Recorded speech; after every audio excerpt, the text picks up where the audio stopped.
पंतप्रधान नरेंद्र मोदी आज वर्धा दौऱ्यावर येत आहेत।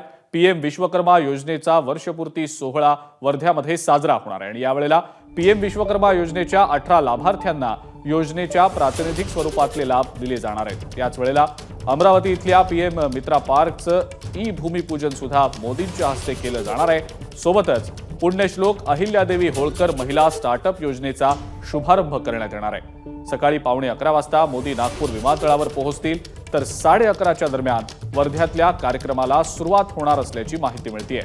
या कार्यक्रमाला केंद्रीय मंत्री नितीन गडकरी, राज्यपाल सोबतच मुख्यमंत्री, उपमुख्यमंत्री उपस्थित राहणार असल्याची माहिती आहे। आणि याच संदर्भातली अधिक माहिती आपण जाणून घेणार आहोत। सभास्थळावरनं आपले प्रतिनिधी तुषार कोहळे सध्या आपल्या सोबत आहेत, त्यांच्याकडनं या संदर्भातली माहिती आपण जाणून घेऊया।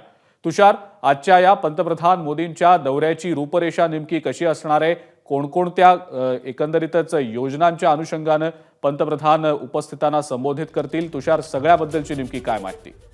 अजिंक्य, जर का बघायचं झालं तर पंतप्रधानांची जी विश्वकर्मा योजना होती, अत्यंत महत्त्वाकांक्षी योजना होती, त्या योजनेचे आज वर्षपूर्ती साजरी होत आहे आणि त्या अनुषंगाने पंतप्रधान वर्धेमध्ये येत आहे। या व्यतिरिक्त मग राज्य सरकारच्या ज्या योजना आहेत त्यांचा देखील शुभारंभ पंतप्रधानांच्या हस्ते होणार आहे। सध्या आम्ही स्वावलंबी जे मैदान आहे त्या स्वावलंबी मैदानाच्या या सभास्थळाच्या बाहेर आहे। आपण बघू शकतो की मोठ्या संख्येने प्रशासनाची इथे जय्यत तयारी झालेली आहे। साधारण 10:15 पंतप्रधान नरेंद्र मोदी यांचं जे खाजगी विमान आहे ते नागपूरच्या विमानतळावर लँड होईल आणि त्यानंतर मग साधारण ते तिथने हेलिकॉप्टरने वर्धा येथे हेलिपॅडवर उतरणार आहे। साधारण 10:30 ते इथे वर्धेला पोहोचेल आणि सभास्थळी साधारण 10:35 पोहोचणार आहे।